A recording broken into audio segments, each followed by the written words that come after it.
The Lona Trail of Blood, Chapter 3 and 4. But it was, Conrad discovered a moment later. He met the wounded conductor and the two brakemen coming forward through the second passenger car, and they reported the surviving pair of train robbers had been left behind, along with the other outlaws who had tried to bring Denvis with them. "We got a Winchester back there in a caboose," one of the brakies said. "I threw some lead at those varmints as the train was pulling away, but I don't know if I hit any of them or not."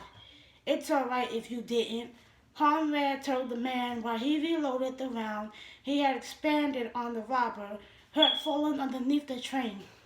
"You discouraged them from coming after us anyway." "Asia's got this thing flying," the conductor said. He had a makeshift bandage tied around his arm. "Somebody better get up to the engine and tell him it's all right to slow down." "We passed the water stop at Yucca Flats," Conrad pointed out. "Can we make it to Mahines without taking on more water?" He didn't particularly want the train to have to back up to the water tank, not with several owl hoots still roaming around the area. "I'll check with the engineer, but I'm pretty sure we can," the conductor said, "especially if he slows down." The man looked at Conrad and shook his head in awe. "I never saw anybody take on a whole gang of killers and nearly wipe them out. How you learn to shoot like that, Mr. Browning?" "It's a knack." In truth, it was an ability inherited from his father, a natural talent he had never known he possessed until great tragedy had forced him to pick up a gun and become an avenger. Since then he had worked diligently to prove his gun-handling skill. Normally he didn't go out of his way to demonstrate it and wouldn't have displayed it if circumstances hadn't forced him to. Not many people knew that Conrad Browning, businessman, financier, stockholder in mines, railroad lines, shipping concerns, banks, and numerous other enterprises, was the son of Frank Morgan, the drifter, last of the fast guns, or perhaps next to last. When pushed to it, Conrad could almost match his father's blazing speed with a Colt. The conductor said, "Maybe you better go talk to that butler fella who works for you and let him know you're all right. He was so worried he was about to have a fit when we came through your private car a minute ago." Conrad pouched both irons in the cross-draw rig and smiled a little. Arturo was the high-strung sort all right. The conductor and the brakeman continued on toward the engine, while Conrad left the passenger car and headed for the caboose. He had to climb into the top of the baggage car and the express car to reach the rear of the stream. That was the way the train men had come, but they were experienced at navigating the top of a swaying car. It was trickier for Conrad, but his sense of balance and superb reflexes enabled him to manage it without any trouble. He climbed down to the platform of the private car and went inside. As he stepped into the sitting room, he found Arturo pacing back and forth restlessly. The valet stopped short, stared at him for a second, and exclaimed, "You're alive and relatively unharmed," Conrad said, holding up for his gravel-scratched hands. For a moment he thought Arturo was going to hug him, but of course that would have been much too great a breach of decorum. Instead, Arturo looked down at Conrad's knees and frowned. "You ruined those trousers, in addition to getting blood all over the rug. You knew you were going to work for a barbarous American when you took this job," Conrad pointed out. "Yes, I did, but I didn't know you were going to wreak this much havoc before we even reached our destination." Conrad's smile disappeared and was replaced by a tight, grim mask. "Believe me, Arturo, I just started wrecking havoc." Arturo hesitated. Then as the train began to slow, he said, "Why don't you allow me to tend to those cuts on your hands, sir, and then you can done clean raiment." I'm sure the train workers will come and dispose of the corpse. Yes, the corpse you left in your wake. Conrad relaxed and let the valet clean the minor damage to his hands. None of the scrapes were bad enough to require a bandage. Arturo was an Indian by birth, Italian by birth, although he spoke perfect English without trace of an accent. He had been educated not only in his homeland, but also in England. Coming from a long line of servants at one time, he had worked for a deadly enemy of the notorious gunfighter known as Kid Morgan, who was in reality Conrad Browning. A few years earlier, Conrad had been rich, successful, and happily married to a beautiful young woman named Rebel. His life had been close to perfect, but in nature, perfection is always short lived. So it was with Conrad Browning. His wife had been murdered, his life turned upside down. Since it had appeared he had died in a related outburst of violence. For a while, Conrad had allowed everyone to believe he was dead. During that time, he recuperated from his injuries and taught himself how to be a cold, ruthless killer. He came up with a new identity, Kid Morgan, taking the name from his famous father, so rebels murderers wouldn't know Conrad Browning was actually alive or on their trail. One by one, Kid Morgan had traced down the men he was after and had his vengeance on them.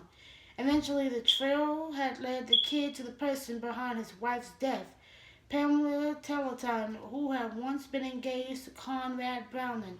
Her twisted nature had brought about her own accidental death, completing Kid Morgan's quest. That had left the kid facing a heartbreaking revelation. All the blood, all the death had not brought Rebel back. The emptiness caused by her loss was still inside him. Knowing that he could not return to his life as Conrad Browning while he felt that way, he chose to remain West Kid Morgan, a loner riding through the West, drifting in and out of an assortment of dangers. His essential nature, no matter what he called himself, would not allow him to turn his back on people in trouble. It was during one of those adventures that he had run up against Arturo's former employer, an Italian count willing to kill anyone in his way to get what he wanted. Tangling with Kid Morgan had not turned out well for the count, and Arturo had wound up without a job when Fortunato died in the New Mexico wasteland known as the Jornada del Muerto. By that time, the lawyers represented Conrad Browning's business interests knew he was still alive, as did his father, Frank Morgan. Having developed a liking for Arturo, the kid had sent him to San Francisco, where Conrad's lawyers had no trouble finding a job for him. He had remained in that position until recently. Kid Morgan had resumed drifting until a case of mistaken identity had landed him in New Mexico's Hell Gate prison. Through a series of harrowing adventures, he had escaped and believed he had cleared his name. Being captured by ruthless bounty hunters proved him wrong. Again, he had escaped with his life, but in the process, the kid had discovered he had a shadowy enemy pulling the strings behind the scenes to make his life a living hell. In order to deal with that threat, he had put aside his identity as Kid Morgan and fully resumed the mentor of Conrad Browning. Things had come full circle in more ways than one. A showdown in Santa Fe had revealed the mastermind behind the kid's troubles to be Roger Tarleton, Pamela's cousin. The Tarleton family was still seeking vengeance on Conrad, and Pamela herself had reached out from the grave to drive one final knife into his heart. He didn't have to reread the letter from her that Roger Tarleton's lawyer had delivered to him, every word if it was etched into his soul. Conrad, if you're reading this, it means I'm dead. I'm entrusting this letter to my beloved cousin Roger with instructions that he should make certain you receive it should my efforts to avenge my father's life and my own honor go unrewarded. There is something I want you to know. As I'm sure you recall, you and I were intimate before your marriage, Conrad. Committing those words to paper should shame me deeply, but I am beyond shame. What you did not know is that when you broke our engagement, I was with trial by you. Yes, Conrad, you are a father, not once, but twice. I gave birth to twins, your children, not long after you married that other woman.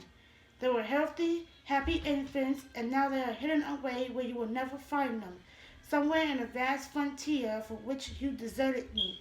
You are a father, Conrad, but you will never know your children, and they will never know you. And this is my final revenge on you. That staggering discovery might have been more than some men could stand. But the man who was both Conrad Browning and Kid Morgan had been forged in a crucible of tragedy and grief, and though he was broken, that unholy fire had fused him together again, leaving him stronger than before.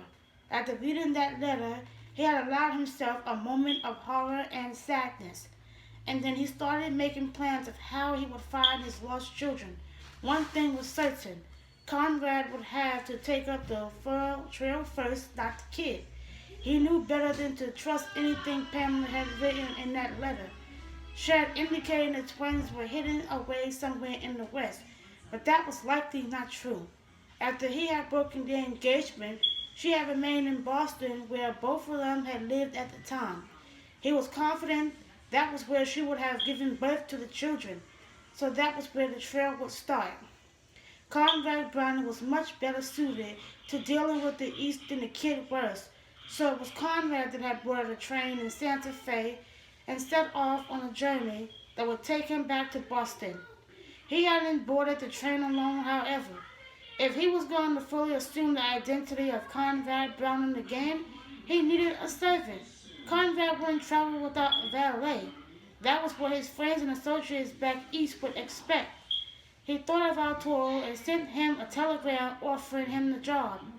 Arturo was more than happy to leave his current employer and accept the offer. True, Arturo was eccentric and set in his ways, but he was also loyal and intelligent, two qualities Conrad expected might come in handy before he found what he was looking for. There, Arturo said when he finished cleaning the scrapes and cuts on Conrad's hands. I think you'll be fine till the next time you attempt to exterminate every Arahu and gunman west of the Mississippi. Well, I sort of got a cut on my back, too, where one of those train robbers tried to stab me. Arturo rolled his eyes, turned around and let me see. Of course, the coat is ruined, too. It's a good thing you're filthy rich, sir, the way you go through clothes. Trouble just lies in wait for you, doesn't it? Seems that way, Conrad muttered. It was just a coincidence those men attempted to hold up the train we're on. Coincidence, sir, or the universe attempting to tell you something? Like I'm the jinx?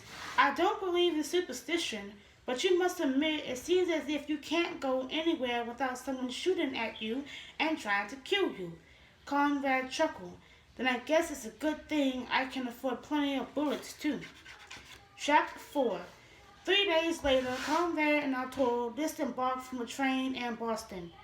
Arturo fussed around, supervising the unloading of their baggage, while Conrad leaned on the silver-headed walking stick he carried at times. His leg had been injured while dealing with the threat of the bounty hunters in New Mexico, and every now and then it twinged a little. The exertion of stopping the train robbery in Texas had left it aching. I have engaged a carriage for us and a wagon for our bags, sir, Arturo reported. I just need to tell the drivers our destination. Conrad nodded and gave him the address of the mansion on Beacon Hill. The big house had belonged to his mother, Vivian, and her husband, and later Conrad and Rebel had begun their married life there before moving to Carson City, Nevada. Since then, the house had been closed up and vacant, dust settling on the covers over the furniture. Conrad wasn't looking forward to returning to his childhood home. It contained a lot of memories he didn't necessarily want to stay up again. If it proved to be too much to deal with, he could always pack up and move to one of the opulent hotels downtown, he told himself. Have you been to Boston before, Arturo? He asked the valet as they left the train station in a rented carriage. Yes, sir. on several occasions with Count Fortunato. It's one of the more civilized cities here in America, isn't it? I suppose so, Conrad replied with a smile. Of course, I'm not as fond of civilization as I once was. I've gotten used to the frontier. Life out there is more honest, more open, more direct, more dangerous and barbaric. Conrad inclines his head. Depends on how you look at it, I suppose. Arturo regarded him shrewdly.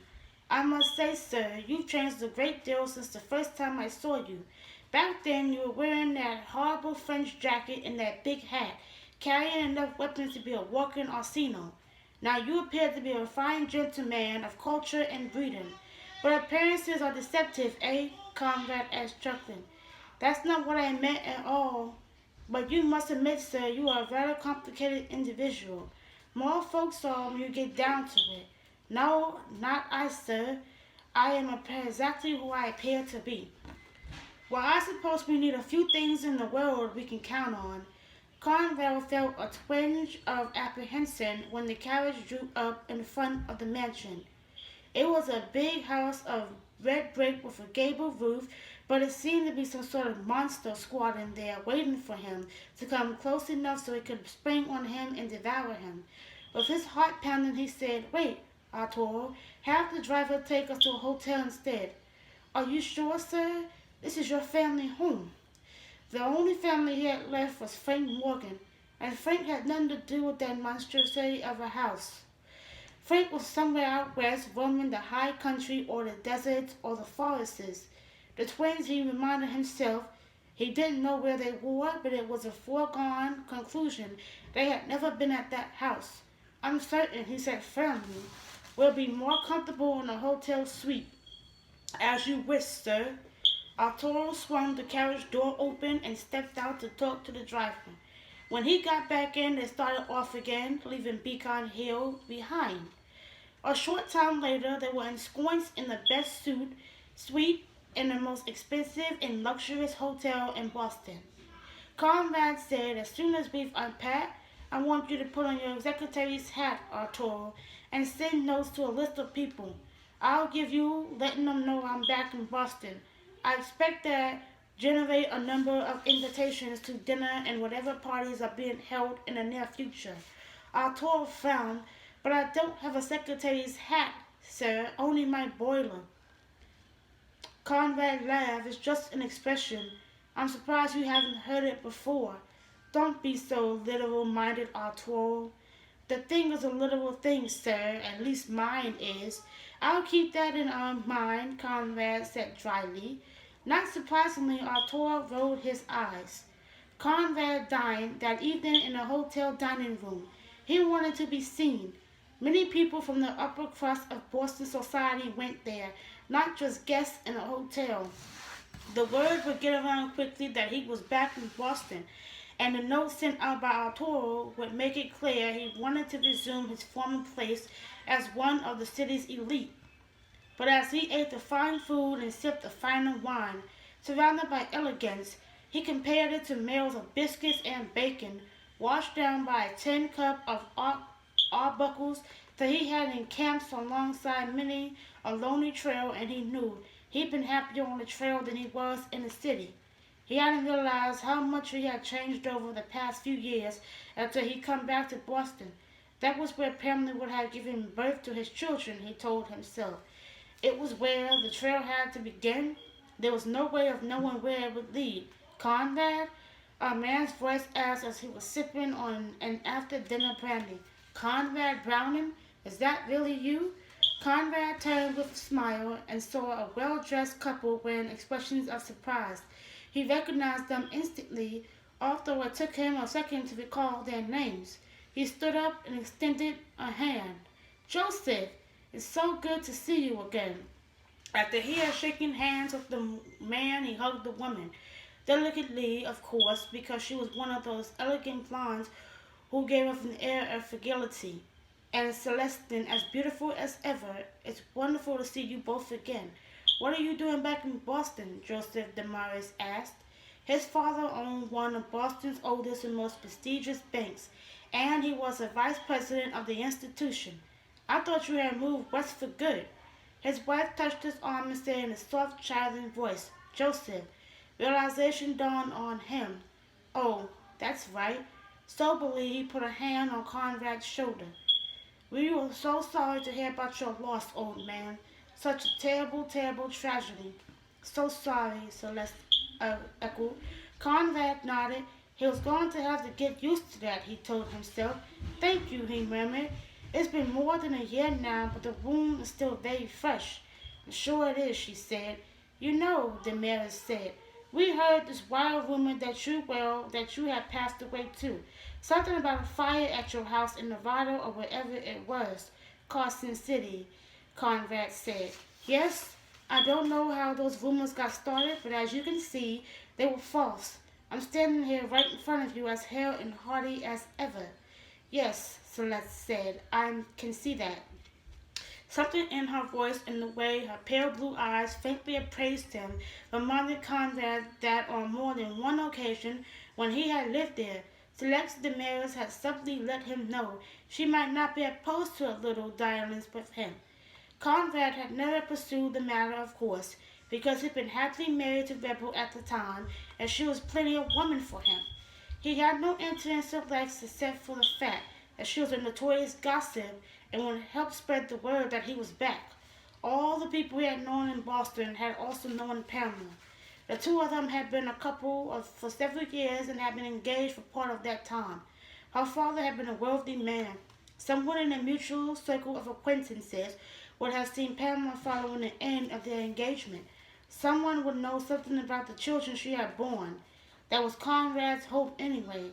There were other ways of approaching the search, but he was going to start with his society friends. What brings you back to Boston? Damaris asked. Business? He had a slightly hopeful tone in his voice.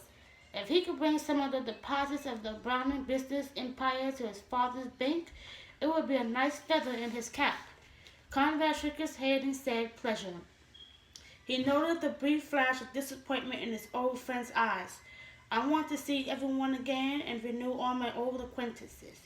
You'll have no trouble doing that, Celeste said with a merry laugh. There's a round of parties and balls coming up. I'm sure once everyone knows you're back, you'll have more invitations than you can handle.